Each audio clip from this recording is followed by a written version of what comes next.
बच्चों में मंजू राजावत सहआचार्य भूगोल। आज आपसे राजस्थान के भौतिक स्वरूप या भौतिक विभाग के विषय में चर्चा करूंगी कि राजस्थान को कितने भौतिक भागों में विभाजित किया गया है। तो राजस्थान के पहले तो अपन थोड़ा सा राजस्थान के बारे में चर्चा कर लेते हैं, फिर उसके बाद इसके विभाग करेंगे।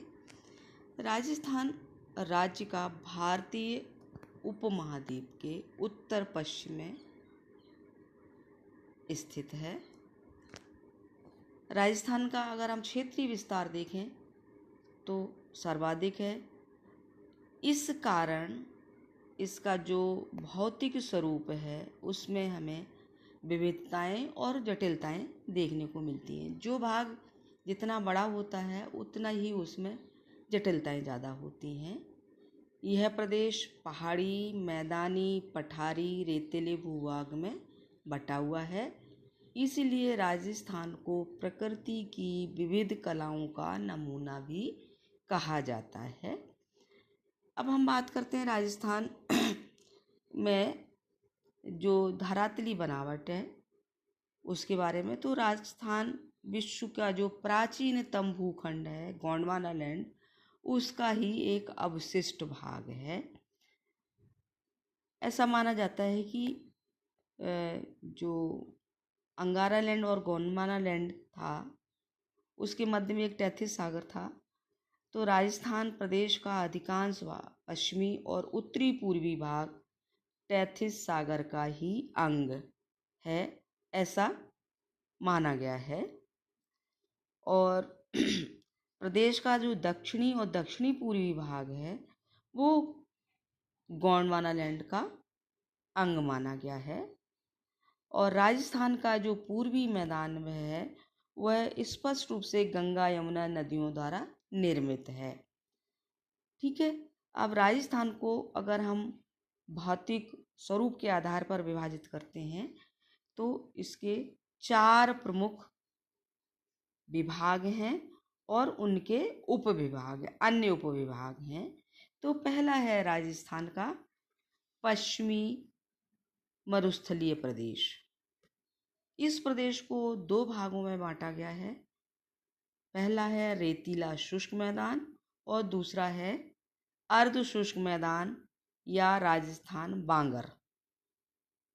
रेतीले शुष्क मैदान के 2 भाग हैं, बालुका स्तूप युक्त प्रदेश या रेतीला मरुस्थल, और दूसरा है बालुका स्तूप मुक्त प्रदेश या पथरीला मरुस्थल। अर्ध शुष्क मैदान या राजस्थान बांगर के 4 भाग हैं, लूनी बेसिन या गोंडवाना बेसिन, आंतरिक जल प्रवाह प्रदेश या शेखावाटी प्रदेश, नागौरी उच्च भूमि और घग्गर का मैदान। ये तो था पहला भाग पश्चिमी मरुस्थलीय प्रदेश। दूसरा है अरावली श्रेणी और पहाड़ी प्रदेश। इसको 4 भागों में बांटा गया है, उत्तरी पूर्वी अरावली प्रदेश या अलवर खंड, मध्य अरावली प्रदेश या जयपुर खंड, मेवाड़ पहाड़ियाँ और भोराट पठार या उदयपुर खंड, और चौथा है दक्षिणी अरावली प्रदेश या आबू खंड। तीसरा है मैदानी प्रदेश।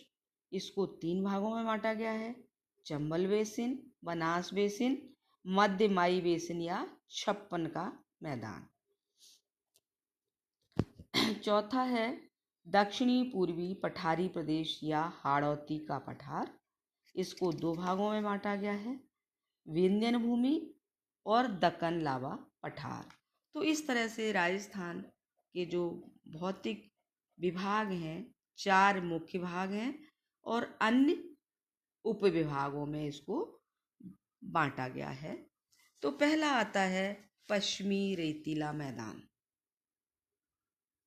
यह प्रदेश अरावली के उत्तरी पश्चिमी भाग में करीब 61% क्षेत्र पर फैला हुआ है। इसकी पूर्वी सीमा 50 सेंटीमीटर वर्षा व भारतीय जल विभाजक द्वारा अंकित है। उत्तर से दक्षिण 640 किलोमीटर लंबाई तथा पश्चिम से पूर्व 300 किलोमीटर चौड़ाई में स्थित इस प्रदेश का सामान्य ढाल उत्तर पूर्व से दक्षिण की ओर है। इस प्रदेश को 25 सेंटीमीटर की समवर्षा द्वारा 2 भागों में बांटा गया है। पहला है शुष्क रेतीला शुष्क मैदान।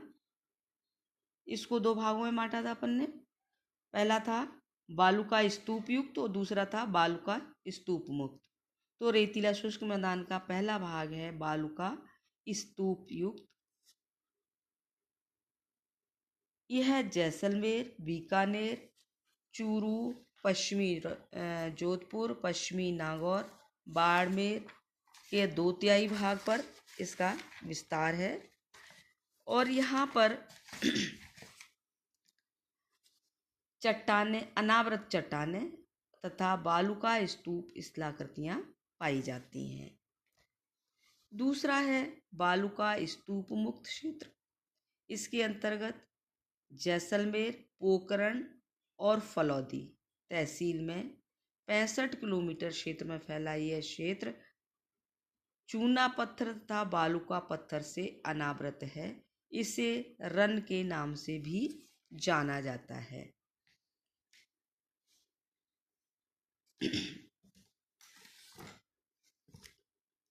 यहाँ पर जो ये भाग है राजस्थान में समतल से सबसे कम ऊंचाई वाला क्षेत्र है। राजस्थान का समतल से सबसे कम ऊंचा क्षेत्र सांचौर और बाड़मेर में बारवासर का निहड़ क्षेत्र है। फिर आता है अर्ध शुष्क मैदान या जिसको बांगर कहा गया है। ये अरावली तथा रेतीले शुष्क मैदान के बीच करीब 75,000 वर्ग किलोमीटर क्षेत्र जो है वो बांगर क्षेत्र कहलाता है। इसको 4 भागों में बांटा गया था। पहला था लूनी बेसिन। यह जो क्षेत्र है लूनी बेसिन, ये लूनी अपवाह क्षेत्र में विद्यमान भू आकृतियाँ जलीय व शुष्क अपरदन का परिणाम है, जहाँ पहाड़ियाँ तीव्र ढाल वाली और बालू के टीलों युक्त कांपीय मैदान देखने को मिलता है। यह बेसिन बांगर के दक्षिण भाग में जोधपुर, बाड़मेर और पाली जिलों में स्थित है। दूसरा था शेखावाटी क्षेत्र। यह आंतरिक जल प्रवाह क्षेत्र है। इसके अंतर्गत चूरू, झुंझुनू, सीकर और नागौर जिले का उत्तरी पूर्वी भाग आता है। लूनी बेसिन के उत्तर में अरावली के सहारे सारे राजस्थान की उत्तरी पूर्वी सीमा तक ये क्षेत्र फैला हुआ है।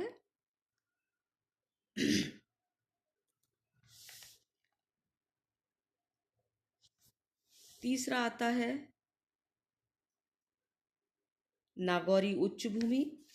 नागौरी उच्च भूमि यह अर्ध शुष्क मरुस्थल का मध्यवर्ती क्षेत्र है। यह लूनी बेसिन के उत्तर में समुद्र तल से 300 से लेकर 500 मीटर की ऊंचाई पर स्थित है। इसकी उत्तरी सीमा शेखावाटी का अंतर प्रवाही मैदान है। इस क्षेत्र का विस्तार नागौर जिले में है और यहाँ पर प्रायः बालू का स्तूपों का अभाव देखने को मिलता है। विश्व प्रसिद्ध भूगोलवेत्ता इनके अनुसार इस भूभाग में स्थित झीलों को अनेक विद्वानों ने तैथिस सागर का अवशिष्ट भाग ही माना है, जो कि भ्रामक है। यहाँ पर अनेक छोटी छोटी मौसमी नदियाँ वर्षा के दौरान अपवाह क्षेत्र से पानी के साथ नमक के कण लेकर झीलों तक पहुँचाती हैं। चौथा है घग्गर का मैदान। इस मैदान का निर्माण घग्गर, सतलज, सरस्वती आदि नदियों द्वारा लाई गई जलोढ़ मिट्टी से हुआ है। ये सभी नदियाँ हिमालय से निकलकर इस प्रदेश में क्वाटरनरी कल्प में प्रवाहित होती थी। उसके पश्चात जलवायु परिवर्तन के कारण यह भाग शुष्क जलवायु में बदल गया और नदियाँ यहाँ पर लुप्त प्राय हो गईं। इसका विस्तार गंगानगर और हनुमानगढ़ जिले में मिलता है। यहाँ प्राचीन काल में घग्गर नदी हिमालय से निकलकर इस प्रदेश में बहती थी, जो धीरे धीरे लुप्त हो गई। वर्तमान में घग्गर नदी को मृत नदी के नाम से भी पुकारा जाता है। ये तो थे आपका पहला भाग।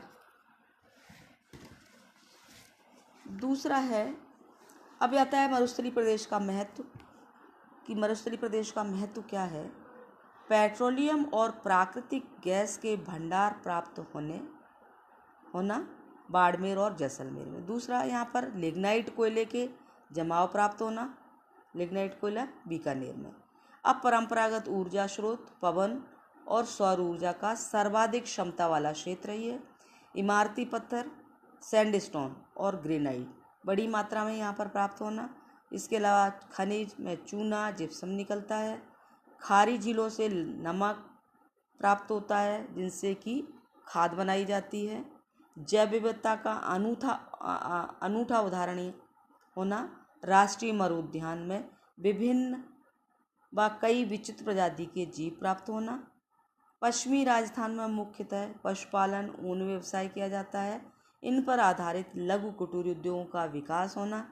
सिंचाई की सुविधा प्राप्त होने से यह क्षेत्र उपजाऊ मैदान में बदल रहा है, जहाँ से खाद्यान्न और उपजें प्राप्त हो रही हैं।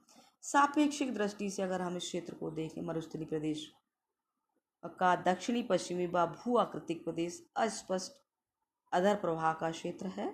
सामरिक दृष्टि से महत्वपूर्ण है, पर्यटकों का आकर्षण का केंद्र है। दूसरा आता है अरावली श्रेणी।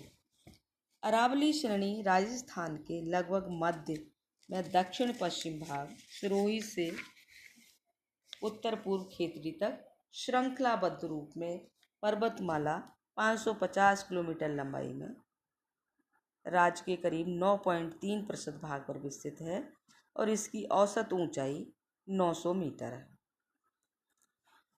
अब आता है इसकी उत्पत्ति अरावली की। प्री कैम्ब्रियन पर्वत निर्माण काल में निर्मित यह दुनिया की प्राचीनतम पर्वतमालाओं में से एक है। ये पर्वतमाला अपनी उत्पत्ति के समय 10 किलोमीटर ऊंचे थे। वर्तमान में ये अपरदन के से प्रभावित होकर अवशिष्ट पर्वतों के रूप में हमें दिखाई देते हैं। इसको 4 भागों में विभाजित किया गया है। पहला है अलवर पहाड़ियाँ। ये जयपुर जिले के उत्तर पश्चिम भाग तथा अलवर जिले में स्थित चट्टानी और पर्वतीय पहाड़ियाँ के समानांतिक कटक, जिनमें खो, भैराज और रघुनाथगढ़ प्रमुख चोटियाँ हैं। दूसरा है मध्य अरावली। ये अजमेर, जयपुर, टोंक जिले में स्थित अरावली श्रेणी की पहाड़ियों को मध्य अरावली में शामिल किया जाता है। शेखावाटी निम्न पहाड़ियाँ और मेरवाड़ा पहाड़ियों के रूप में मध्य अरावली के 2 उपविभाग हैं। तीसरा है मेवाड़ पहाड़ियाँ, उदयपुर व डूंगरपुर जिले में विस्तृत पहाड़, जहाँ जरगा, गोगुंदा व सायरा प्रमुख चोटियाँ हैं। ये पर्वत स्कंद महान भारतीय जल विभाजक का निर्धारण करते हैं। चौथा है आबू पर्वत भूखंड। ये पर्वतीय भूखंड अरावली श्रृंखला के दक्षिण पश्चिमी भाग पर सिरोही जिले से जिले में पहाड़ियों के गुच्छे के रूप में विस्तृत हैं। इनकी औसत ऊंचाई 1200 मीटर है। गुर शिखर 1722 मीटर, शेर 1597 मीटर, अचलगढ़ 1380 मीटर, ये आदि प्रमुख पर्वत शिखर हैं। यहाँ पर कुछ हमें दर्रे भी हैं। जिसमें जीलवा की नाल, ये मारवाड़ से मेवाड़ का रास्ता, सोमेश्वर की नाल, विकटतंग दर्रा, हाथीगुड़ा की नाल, कुंभलगढ़ दुर्ग इसी के पास निर्मित है। स्वरूप घाट, देसुरी की नाल, देवेर एवं हल्दी घाटी दर्रा आदि भी यहाँ देखने को मिलते हैं। तो ये थे दो, इससे आगे का अपन कल चर्चा करेंगे इस पर। पूर्वी भाग और हाड़ौती का पठार, इसके ऊपर अपन कल चर्चा करते हैं। Thank you.